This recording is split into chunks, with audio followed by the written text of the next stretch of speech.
Hello, everyone, and welcome to our Thursday Global Industry Spotlight. Every Thursday, we jump on Facebook, YouTube, and LinkedIn Live through StreamYard and talk to different entrepreneurs in the creative industries, people who are, building businesses, performing, just the creative community in general. I'm the program director of the Center for Creative Entrepreneurship. Go to our website at cceglobal.org. We have events every week that we aggregate of all of our partners that really are important resources if you're trying to build businesses, learn new skills. If you go to the events page on our website, you can kind of click on each one of those and see if there's something that fits with you. We're really excited. We, in collaboration with DCase's professional development series, we're producing 3 Club Creative monthly events starting next Tuesday on September 14th. That'll be called Sync, Sell, and Live. And we will be talking with Sam Trump, who's a musician in the city, Celia Rose, who is from What Up Pitches, who focuses on sync licensing, Martin Atkins, a famous drummer, entrepreneur, just an amazing person, and Nelson Aragoon from Shore, who does a lot of marketing through Shore and is great. So we're going to have some performances. It's overall going to be streamed live. We're in a live streaming world through YouTube. So please check that out. You can RSVP again on our website, ccglobal.org. Go to events, click on it, RSVP, check it out. It's going to be a lot of fun. And then in October and November, October will be focused in film, and November will be focused in culinary. So today's guest is an incredible performer, an artist based in Chicago. I met Kinnari first through booking Syrupy Ensemble when I was working at Navy Pier. She is a professional and extremely talented, and has lots of interesting projects. And I think what I always enjoy with talking with artists is kind of how our careers evolve, and how we're able to pay our bills and do our art. And also live a fulfilling life. So I'm going to bring her in, and we will begin the conversation. Hey, how's it going? Good. How are you? I'm good. Thank you so much for for taking the time to talk to us today. I'd love to talk a little bit about and just hear a little bit of your background story. I know that you trained at a school, and just a little bit about kind of I see you as this incredible dancer who has all this amazing technique, but that obviously comes from a place of a lot of work, and a lot of dedication. That's not an overnight thing. So yeah, tell us a little bit about your kind of trajectory of when you started dancing, and then we'll kind of get into what's happening now. Sure. Well, thank you for having me. Thank you for Yeah. having us and everyone. So yeah, I started dancing at the age of 5 or 7. I don't remember exactly. But my formal training started at the age of 7 when I started taking Bharatanatyam classes, which is a traditional Indian classical dance form from South India. And it wasn't until high school that I really started getting into um, where dance became more than just a hobby. It started transitioning into a strong passion, something more than that. Wasn't sure, and along with my dance school, Sarmishta Sarkar, she also introduced me to a folk dance group, and we started touring. Um, I would say my high school, and I think it's a touring experience, growing up in Gujarat, India, and then touring to Europe. And our tours would be 2 months, 3-month long tours, and just seeing this world and experiencing it in a completely different lens uh, shifted that. Um, and then I've been in Chicago for 11 years now. So here I am. I think in terms of training, it never stops. Like even this morning, I took a class and we're learning. So yes, be it Bharatanatyam, be it any contemporary class or any other dance form, uh, not just dance, even learning about production. So Hmm. it is a, it's a daily practice. Yeah. It's a routine. Yeah, I think it's, I can relate to the traveling piece in the summer after my senior year in high school. My jazz combo toured Europe and played the Montreux Jazz Festival and the Umbria Jazz Festival. And it was such an incredible experience that I kind of like it propelled me into the I want to do this for the rest of my life. In terms of just playing music, the community around music, and also just seeing it on a global scale was pretty special. Um, you know, it, so can you talk a little bit about being a dancer as a career? So I think that you do other work, right, as well. Do you have like a 9 to 5 job? I Right. do. Yes. So that's always right. That's kind of the question. It's like, were you very clear about that kind of at the beginning of like, okay, like I need to have this job and then I can be able to do the dancing I want to dance, or like how was kind of the decision making in that realm? You know, I'm not sure if that was just from what I had heard or what I grew up with from my parents or from my mentors that Mhm. you need to have some kind of backing so that you're not just doing gig works, so Right. that you can do something that um, has a little more meaning. No offense with the gig work, because we Yeah, all no, have of to do it. course. We all do it. No. So that was always a thing. And till a couple years ago, I would always think that, am I really a professional dancer? Because this is not what pays my bills. So even today, Right. like I do question myself, like how do you define professional? Like what, you know? Right.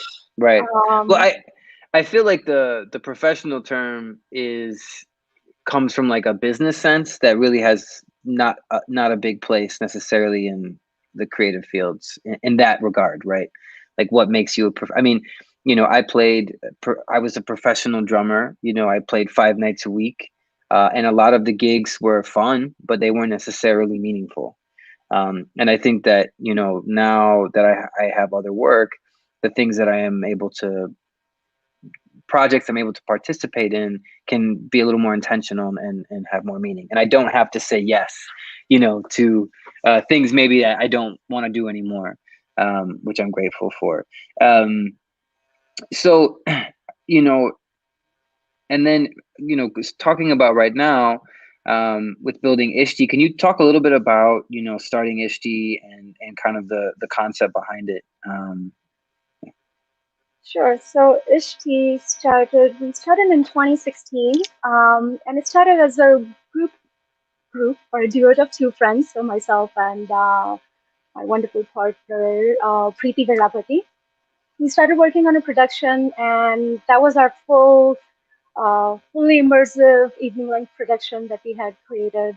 And it was it was such an experience, Jan, that we were like, no, we need to continue this. We need to get more like-minded people involved, and then evolve or build on this.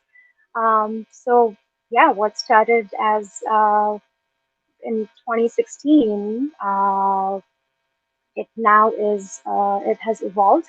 It's just two people now. Tuli and Chitra joined in, and we are expecting more and more people to join in. Um, we were we actually took our time. We would talk about, do we want to do an LLC? Do we want to do a non-for-profit? And it was just last week that we got our 501(c). So now we're a non-for-profit. Um, and we wanted to work, as the name suggests, collective, Ishti Collective. We wanted to have a little non-traditional uh, structure or model, in the sense like we didn't want like the top-down tiered model. So we wanted to, and we are still trying, um, so that everyone has like an equal say and equal shared responsibility and accountability and ownership. You know. Yeah, and so so you were deciding whether to be a 501(c) or like an S corp or a business, correct? Is that what you said? Yes. So what why did you go to 501(c)? Why did you decide to become a nonprofit? Looking at like why and what's, or what was the core of Ishti and the community um, involvement. I think that's what definitely steered Hmm. us towards the 501(c), and also looking at what are the resources that we can access to as a 501(c) versus not for profit. Right, right. Yeah, and I think it's in the dancer world, which I am not as familiar with. It seems kind of like there's a couple of tracks like you can like you did when you were younger, go on a larger production and tour, be like a touring dancer with larger productions. You can teach, and then there's the starting your own organization, which is was what you did. And so is what would your suggestion be for young dancers who are learning about gigs and wanting to grow? What are some of the things that were helpful for you as you expanded your dancing career? Um, I'm not sure if it was a conscious choice or it was just by luck, but Hmm. it, I feel like I was just surrounded by the right people at the right time. Hmm. Having that supportive community, like I'm a firm believer, and that's what it's. We don't exist in isolation. We don't create in isolation. Uh, we don't move in isolation. So it just building that community um, was a huge or is a huge influence or support. So I would definitely suggest that. Um, How did you Taking build it? risks. How did you build your How did I community? build Was there like you came to Chicago, you said 10 years ago? 11? Yeah. Yeah, was there like how did you, a new city, like kind of meet the right people? What was No, some of I the initially I reached out. I emailed. I hmm just emailed dance companies in Chicago and said that, hey, this is what my background is. Is this something that we can do? And I didn't want to be a student. I didn't want to just be a choreographer. Like I was also learning. I wanted to grow at the same time, but I had things to offer. And then whatever felt like the right fit at that time, I started with them and kept an very open uh, mind, I would say, or spirit. right. And yeah, that's what still drives a lot of work. I think um, feeling that energy, in people and sharing that. Yeah, no, I definitely can relate to that. And you were saying take risks. Can you talk a little bit about that? And I'm still too young, not in terms of age, but in terms of Jane's career or in terms of business. Too young to to take risks. But I would say that there's nothing to lose, and there's no handbook. There's Right. no handbook that this is the right thing. If it feels right, if you feel fulfilled and satisfied at the end of the day, then it is the right thing, and and and accept that it will change or it will evolve. Right? We are not the same artists or same humans that we were 3 years ago. So we are going to change, people around us, and our work is going to change, and let it morph, let it flow. I think that's yeah, just taking it in, embracing and accepting. Yeah, no, I I tell people all the time, and I think it's the same, with what we're trying to do here at the Center for Creative Entrepreneurship, is that, your community is everything. It's, for me, it's been how I have, grown my career. I have leaned back on the people that I played music with, 20 years ago. I mean, I'm still working with the same people.